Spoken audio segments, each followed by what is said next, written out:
Hello everyone, it's Steven from Legendary Garage Sale Finds. I know it's been a minute. I truly believed I'd never find the time to make more videos. Given computer editing issues and life issues in general, it's been tough. But through it all, the hunt of the sales has continued. And if you hit up the garage sales or estate sales, you know all about the uncertainty and surprise of coming across something you never expected to find. Because sharing the comic, vintage toy, and video game pickups was one of the main reasons I started this channel. With that being said, 2 weeks ago I stumbled across an estate sale that truly took my breath away, and I was given two opportunities to pick up once-in-a-lifetime item finds and a set of items that I believe are a piece of comic book history. So let's take a look, and welcome back. Okay everyone, so quick background on this estate sale. It was run by a group of siblings that were selling the contents of their parents' house. Their mother had passed away a year prior, but their father, who I refer to as Mr. C, passed away almost 50 years prior. And he had a collection of many things which the family had been holding on to up to this estate sale. And the first thing that I found, which told me this is not going to be an ordinary estate sale, were these pyro antique pistol plastic model kits from the 1960s. The manual on this one says 1967 and is the only one that is not built, but I believe it's all there. So I can show you what a completed model kit looks like. I never knew these were a thing, but given how plastic model kits of cars, boats, and planes are just so popular, I guess this was a way for enthusiasts to enjoy these weapons without being, incredibly deadly. Because they're really nice and detailed.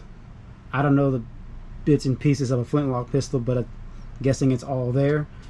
I believe they're all life-size replicas, but of course incredibly light and pretty neat. And given their price point, I just had to pick them up. After walking the house, I didn't see really anything else, so I was content on dropping the $6 they wanted for all of these and heading out.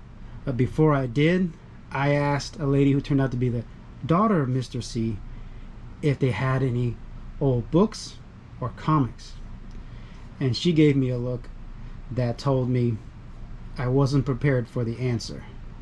So she opened up a room that had recently been shut for the sale, and what I found inside blew me away. I'm going to post some pictures up, just a quick snapshot of the few things that I saw in the room, and then we'll go over what she allowed me to buy from a room that was previously off limits.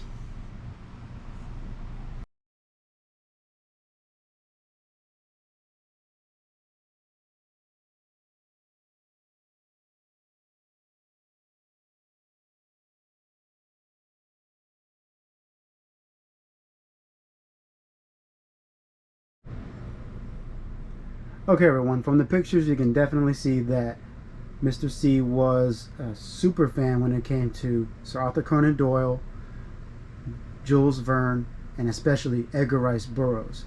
He loved John Carter and Tarzan. So I wasn't even sure where to start with all the great books and publications that I saw, but there was something that kind of drew my eye on one of the bookshelves that I gravitated toward, because it took me back to my childhood, and I never thought I would see novels of this particular content. So here we have the 1970s, a few cryptid novels of one of my favorite childhood subjects. We got two Loch Ness Monster novels, Sasquatch and the Abominable Snowman. I couldn't help but talk about how in my youth I would gravitate to these kind of books at my local school library and the city library. It probably was at least 15 years later, in the 80s, that I'd be reading the children's version of these books. So when I saw them in their 70s small novel form, she let me pick them up for $3 a piece. So that deal kind of broke the ice on this amazing collectible room. And the more we got talking about her dad's love of Tarzan, when all the amazing collectibles started appearing. Because the first thing she handed me was this. Got a Tarzan Mego with knife and amazing condition of the suit. The box is a little worn, but it is all there. A few dings right here in the plastic, but it looks quite amazing. I know they did a lot of the comic characters, Tarzan. I believe there's even a Conan out there, which I would like to come across. But that basically made my jaw drop. And another thing is, once we started talking about collectibles, they just started coming out of the woodwork. Here we have, from the 1960s, a Tarzan Aurora model kit. Still sealed in its original plastic. In amazing condition. I do worry about the brittleness of the plastic and handling it. It feels like it's been this way since 1967. And I don't want to ruin the seal, but it looks pretty good. Now, up front, the lady said make an offer on these two items. We basically had built a rapport, and she was ready to make the first step in selling her dad's collection, and she thought I'd be the person to make a first sale to. So looking up these items real quick, because I had no idea just how amazing they were, just finding this condition, what they'd be worth. So I asked her if she would accept $150 for both of them. Now, just alone, about $125 was what like the Tarzan probably goes for in its condition. And didn't really see many sold comps on this thing sealed, so I took a shot in the dark and made that offer, which completely blew her away. She thought these old toys and model kits weren't worth that much, but with my $150 offer, she saw that I was quite serious and getting close to the mid-range of what these things possibly are worth. So with that being said, other stuff started appearing. One of the last things I got was this Aurora Mako Shark model kit.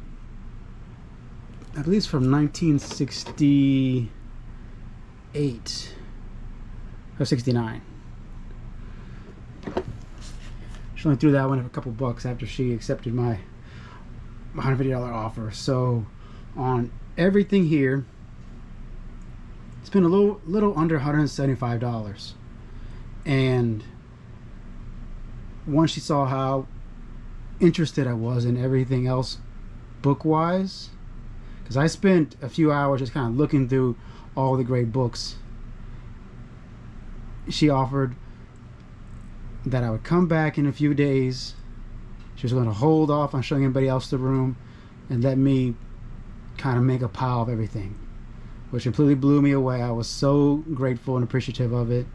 I said I'd definitely be back, and I definitely was in need to bring some boxes. So this is just the first taste of what I picked up on the first day of that estate sale, and we'll soon go over the next haul. So I tried thinking of a way of showcasing the amazing paperbacks I picked up at this estate sale. I couldn't think of anything, so here they are. I grouped them by artist. Here we have 3 amazing examples of cover art from the 60s and 70s. If you're familiar with anything on this table, you know exactly who these artists are. But across the top, with Edgar Rice Burroughs' John Carter series, cover art by Robert K. Abbott. Some amazing paintings and art.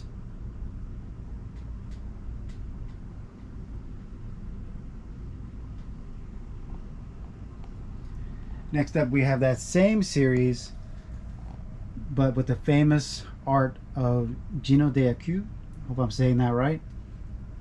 He was well known for these covers, and they look absolutely amazing.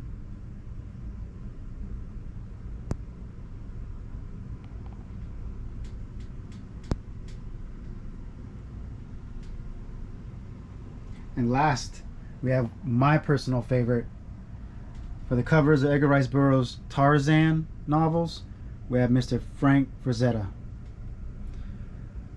I've been a fan ever since I came across my first Conan novel with his cover art, and I think it's a worthy inclusion that he did Tarzan. I'm not sure which came first. I'm not sure of my history, if he started drawing Tarzan or Conan first, but these books are absolutely amazing and in amazing condition. If you take a look at each one of them, all their binding is pretty good. No creases to show that they've been read.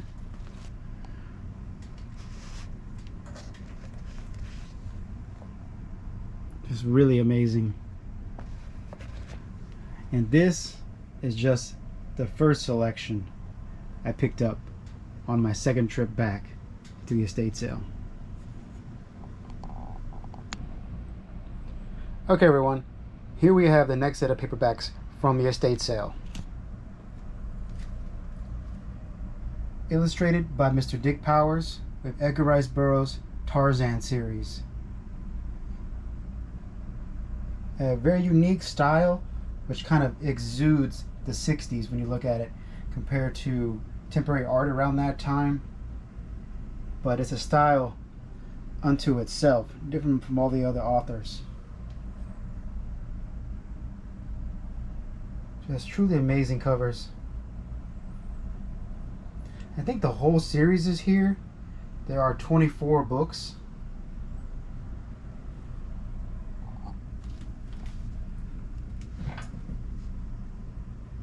And I also threw in some Frazetta.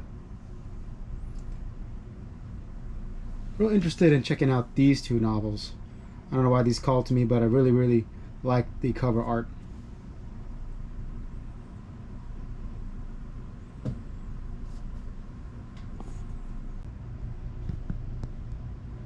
Okay everyone, so here we have the last of the paperbacks plus the start of the hardcover books. So starting over here, we have a 1960s version of Frankenstein. I come across these every once in a while. They're like little digests of sci-fi and fantasy stories. We have a collection of supernatural stories in the Land Unseen. We got two of them. A hardback 60s version of Dracula. Two little mini Tarzan novels. This one's a little beat up here, but pretty neat. A gold key digest magazine of Tarzan. And here we have some more Frazetta. Showcase these amazing covers. I really like this one. The Mucker.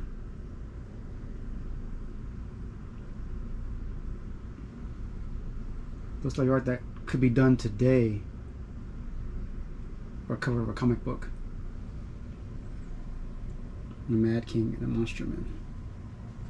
And before we get to the hardcovers in the middle, I want to show off these amazing finds. Here we have a sealed Tarzan novel set. Considering these are from the 60s, it's amazing that it has never been opened. It's really impressive. I'm probably going to keep it this way.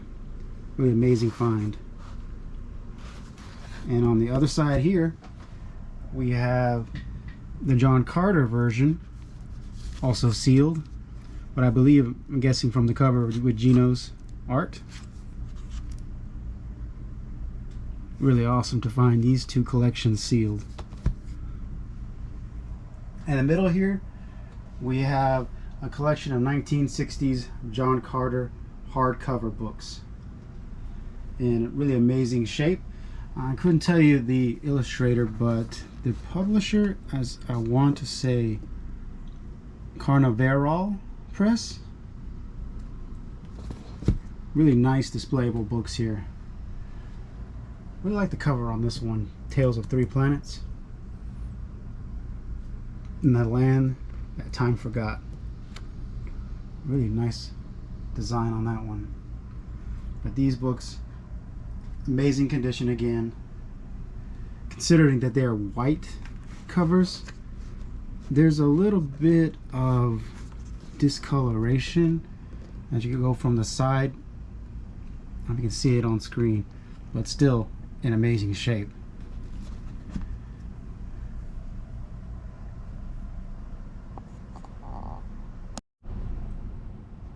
Okay everyone, so here we have some more hardback cover books from the collection.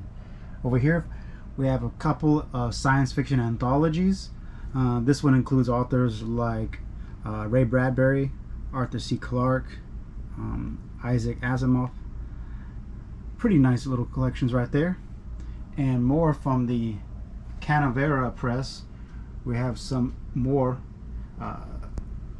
amazing covers, in my opinion, Edgar Rice Burroughs books. My favorite out of all these is this one, the Tarzan and the Twins. Here we have a child adapted version of The Return of Tarzan. And something special about these books right here, these 5, they are from the 1930s. And I'm going to try to show you, each one of these has a special little tag in the inside cover. I'm going to try to show it to you without hurting the book too much. So I'm going to have to see if I can get this angle just right. So here, this book is one of the few survivors of a near disastrous fire that occurred in our storeroom on Saturday, May 3rd, 1958. The fire started as a result of spontaneous combustion of old Tarzan motion pictures printed on nitrate film. Although this book shows some fire damage, we are told it has considerable value among collectors. We sincerely hope it will add to the worth of your own personal collection. Looking at these books, I don't really see any significant fire damage, which is amazing. The only thing that I have seen is, if you look at this one right here, see some discoloration in the pages, a little bit here. But other than that, a bit of damage here, but I think they're really, really awesome. Nice vintage 30s artwork. I've seen such artwork on Golden Age comic books, but I haven't seen them on hardback covers. So that note alone and all these kind of makes these extra special, knowing that they were that close to going up in flames many, many years ago. And here they are right here. Okay everyone, so here we're going over the giant hardback books I picked up. Here we have the collected works of Buck Rogers. So essentially it has all of the Buck Rogers serials. Really, really awesome. And here we have a book about one of my favorite things growing up, the Tarzan movies. And on the cover we have Weissmuller, who growing up was my Tarzan. I know many actors have played Tarzan throughout the years, but my earliest memory is watching his Tarzan series. And here we have the Golden Anniversary bibliography of Edgar Rice Burroughs, and a pretty hefty biography on the man himself. So there you have it, guys. We're going to go on to some of the other publications I picked up.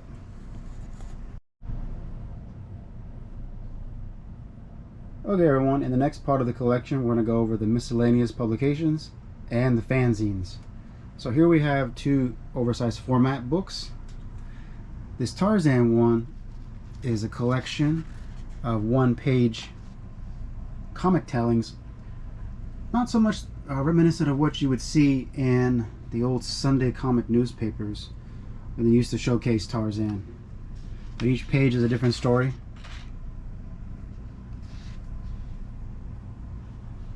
Really nice art. We have something similar in the John Carter book. Very nice classic looking comic art. Sorry, I don't know much about the artists, but it looks like it's by John Burroughs. And here we have a analytical study of Burroughs science fiction. If you've ever read any kind of analytical study, you know it's pretty in-depth for whatever subject is going on, whether it be science fiction, fantasy, horror, any type of subject. I read a lot of these in college, so they're pretty in-depth. I'm not sure if we're going to get around to reading this one, but pretty interesting publication. So in the start of the fanzines, here we have, I'm not sure how to pronounce that, Urbania, which is of course a fanzine dedicated to Edgar Rice Burroughs and his creations. I can't show you too many of the covers because there's a little bit of nudity, but really fabulous art. So I can show you this one and this one right here, like of Tarzan. Pretty nice. So I got a little stack of those, and here we have the Burroughs Bibliophile. You got issue 1, or book 1, 2, number 3. You see that little 3 right there. Number 23. Here we have a few other little stories in the same format as a bibliophile. Efficiency Expert. The Girls from Ferris. That's a Versetta cover right there. Recognize his style. And Tarzan and the Jewels of the Opar. So there are a lot more fanzines. We're about to go over each little stack. A lot of things I've never thought I'd come across, never knew existed. But let's take a look. Okay everyone, so here we have the containers that Mr. C cataloged quite meticulously all his various science fiction and fantasy publications. I don't have enough time to go over each one individually, so I'm going to pick a binder, we're going to go over its contents, lay it out on the table, and go on to the next one, just so I can showcase everything. Okay everyone, the contents of the first binder. We have a few unused vintage Tarzan coloring books. Got 2 of this one here. My favorite is this one. I kind of like the art. We have a Collector's World from 1973, focusing on the value of Edgar Rice Burroughs. A few small publications here. And this one's pretty neat. The March of Tarzan and the Jungle Jingle. Nice little 45. I might try it out one day. We have another book on Tarzan movies. A nice little publication here in the typical fanzine. I believe this is, yeah, a translation of one of Tarzan's stories. Next up, we have a few science fiction fanzines. Here we have one called Luna Monthly. And apparently Mr. C was quite the fan of 2001: A Space Odyssey. So we have a lot of materials, including one of the programs from the showing of the Space Odyssey, and a lot of information he's clipped out of magazines about that movie.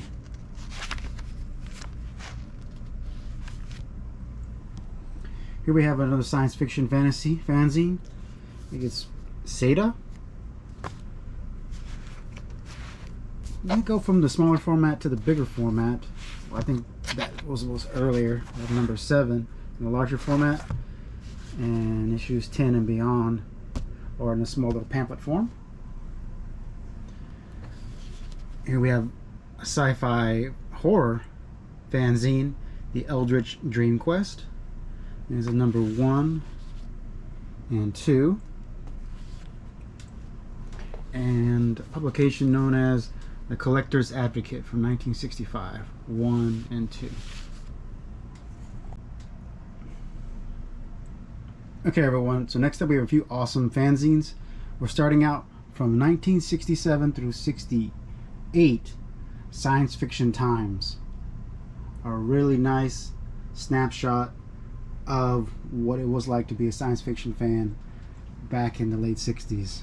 Just to give you perspective, this particular issue is discussing how Star Trek, the original run, is moving its time slot to Monday, which is just blows my mind. There's a good stack of them going all the way to, I want to say 1969. Yep, February 1969, March, and ending with April 1969. So a really nice publication. One of my favorites is this, which I believe is a one-shot we have from 1967, the Hyborian Times, #1, which showcases, of course, one of my favorite fantasy authors, Robert E. Howard, and of course his creation, Conan.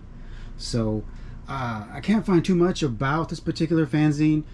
Essentially, it's a bunch, not a bunch, but 4 pages stapled together discussing Robert E. Howard's fantasy world and characters. If anybody has any background on this particular fanzine, let me know. I couldn't find too much out about it, but it is a nice little read. So I'm going to put it in a protective case because I think it is pretty rare.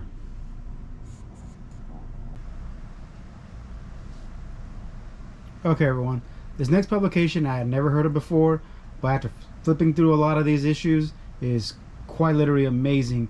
The variations of art and storytelling. Started in 1966 by artist Wally Wood. Here we have the first 9 issues of Wit's End, which I can best describe as a precursor to the popular heavy metal magazine, just in terms of fantasy art and storytelling. And of course they have all the best names and artists. So just give you a little example. Here we have issue 1. I'm turning it around and show you, of course, some art by Mr. Frank Frazetta. So in researching this particular magazine, I found out it's quite collectible. Some of these going for upwards of $50 on up. So I'm very tempted to keep these because I know what heavy metal did to the magazine storytelling, and this is like its precursor.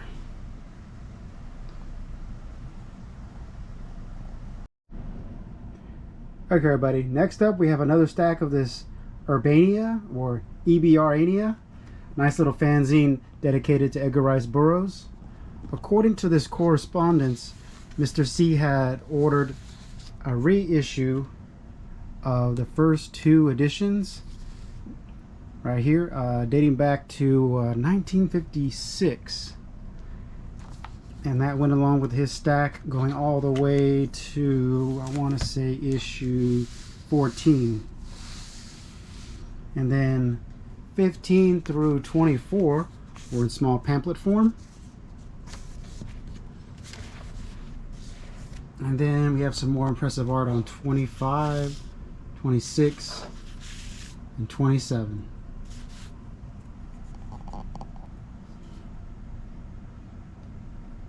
Okay, everyone, here we have the next fanzine dedicated to Mr. Edgar Rice Burroughs. Here we have him on the cover.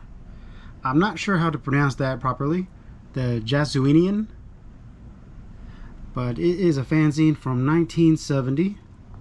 Again, it is showcasing a lot of great art. And one interesting thing I found in the portfolio was this Christmas card issued by the publishers from 1971. That's pretty nice. But I want to showcase my favorite covers in this one that are safe for YouTube. At first looks, I thought they were very Frank Frazetta-like, but these are some pretty nice sketch covers here. Number 13.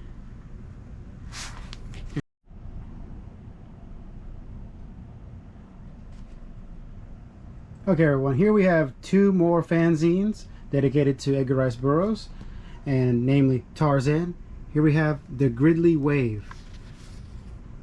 And this paper looks pretty old. It is from 1960. Just a simple little pamphlet discussing all the latest Tarzan news. What I think is great about this particular one is how long it lasted. So these are postmarked 1960, issue 1, issue 2, and it goes all the way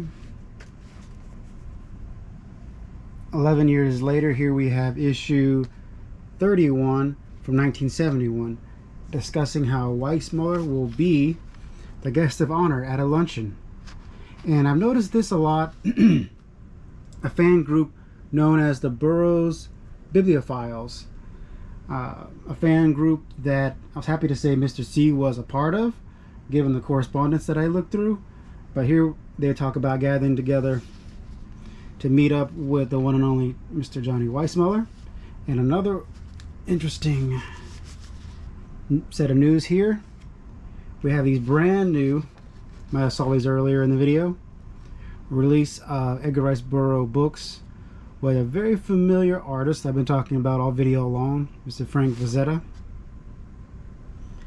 And I believe the last publication here ends in 1975. So a pretty long-lasting fanzine right there. And here we have another little mini pamphlet fanzine put out by the Bibliophiles discussing their get-togethers. It is namely called Dum Dum. You got pamphlet 1, 2, 3, and 4, discussing all the latest news and their meetups where they can, of course, get together and talk about everything Tarzan and Edgar Rice Burroughs. Okay, everyone, here we have the last fanzine, the Burroughs Bulletin. Surprisingly, Mr. C did not have the full run. His collection started at issue 13. And one of the main reasons why this is one of my favorite is the variation of cover art. So issues 13 through about 20 have this same particular format, but issue 30 has this amazing splash cover of comic books that came out in 1973 and earlier. And it goes into depth about, of course, the Marvel Tarzan that was coming out around that time. And here we have Frazetta cover. And speaking of Frazetta, issue 29, here's the back, is dedicated to the man himself. I unfortunately can't flip through it because there's a lot of images. If you know Frazetta's work, are not safe for YouTube, but it is one of the main reasons why this is one of my favorite fanzine lines that Mr. C collected, because they gave Frazetta his own issue dedicated to his work, and I just happen to have 2 of them. I'm going to put this one also in a magazine cover because these are by far my favorite right here. Okay, everyone, before we get to my favorite picks of the entire collection, I know the toy guys have been wondering, well, what kind of toys did you find when you went back? Well, I hope this satisfies your curiosity. Here we have a Mego Bendy Tarzan, sealed and packaged, unpunched. And the best thing about this thing, other than it being in amazing condition, there was 2. Also unpunched. This one not in as good shape as the other. It's got a little ding right there. But other than that, the card is pretty straight. So pretty awesome finds to find Megos unpunched. I think this is from 1972. So pretty nice, awesome pieces to find. And moving on,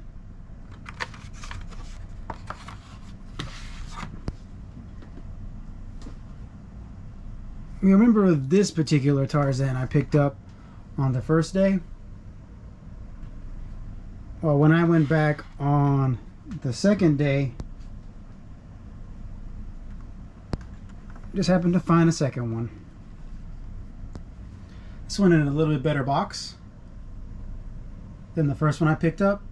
The only real flaw I see is right here. The box is cut. Got a tear right there. It also appears, looking at the figures, this one might have been taken out in post. It doesn't seem to have quite the box pose like this one does, but it is still an amazing piece to find. These boxes are a treasure unto themselves for any Mego collector, because you just don't see them in as good a condition. At least I never have.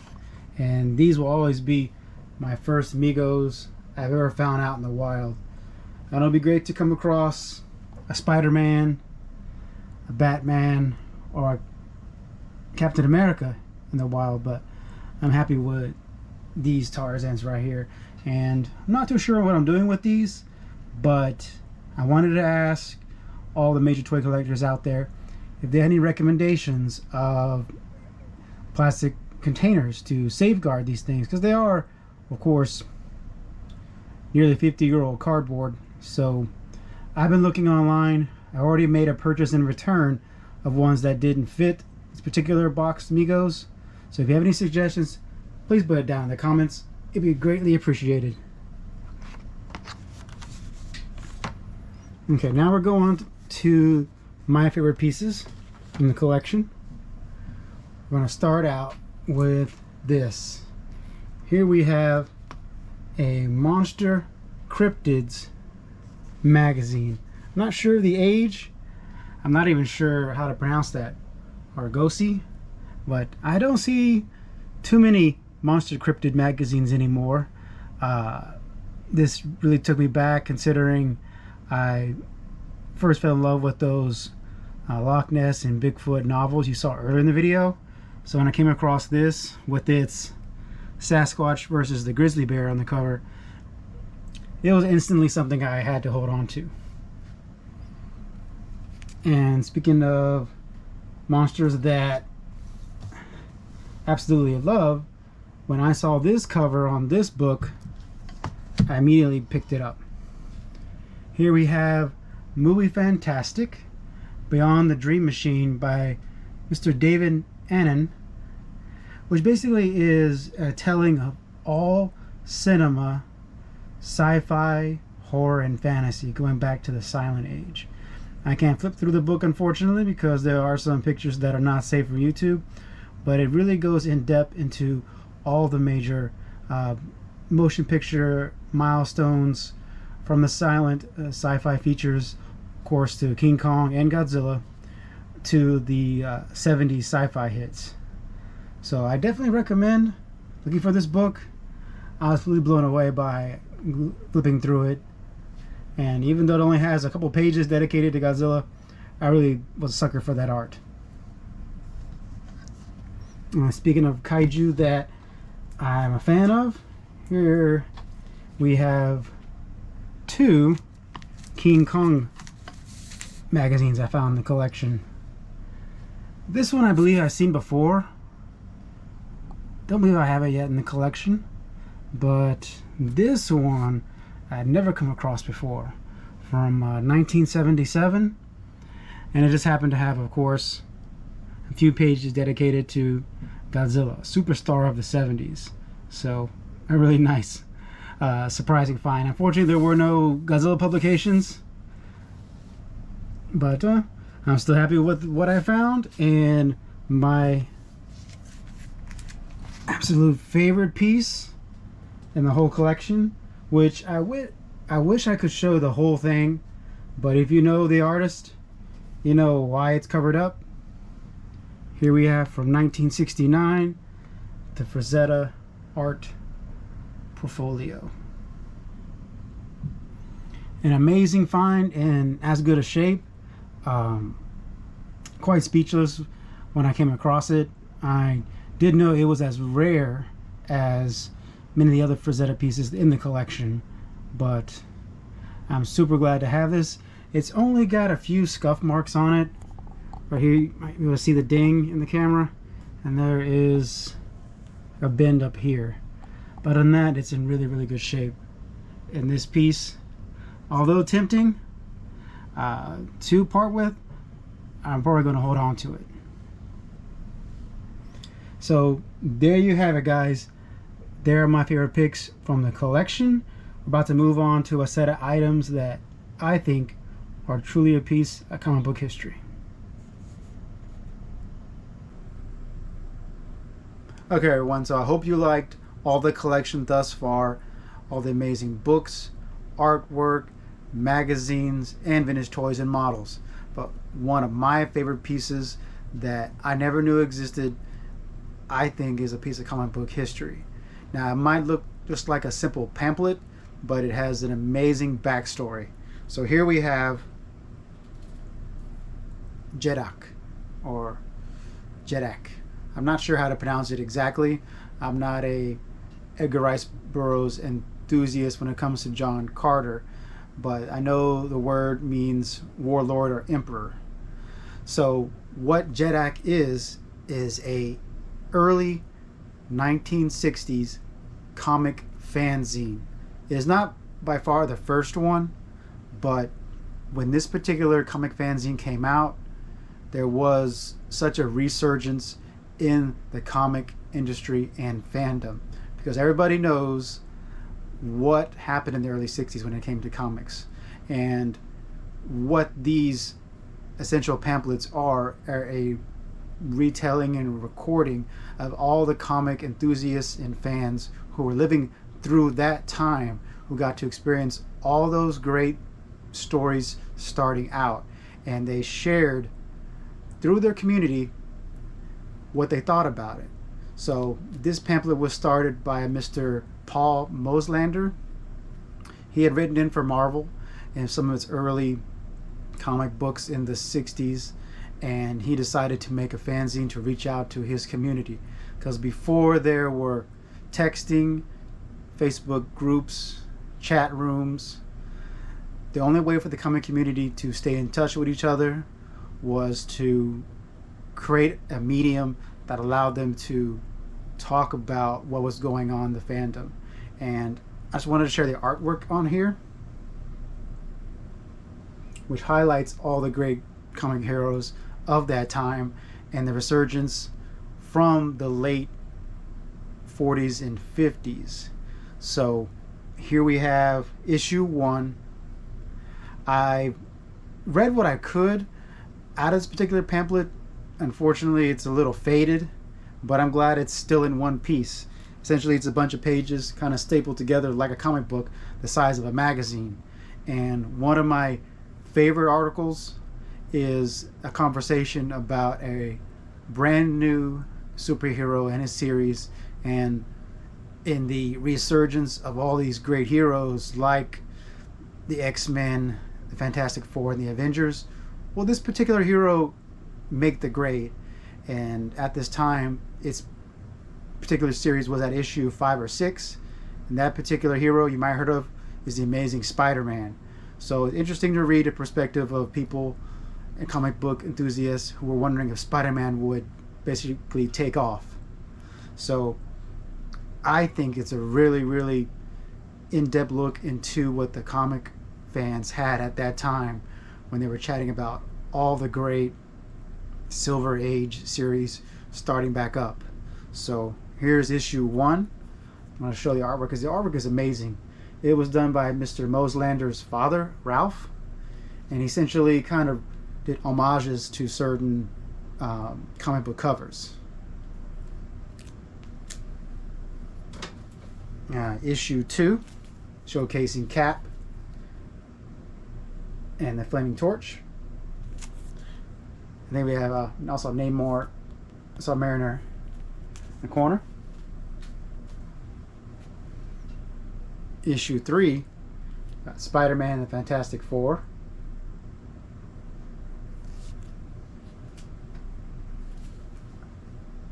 Now, someone to help me out on, I'm not familiar with this particular character.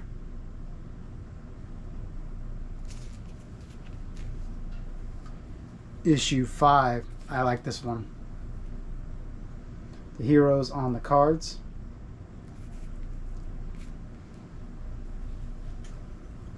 issue 6,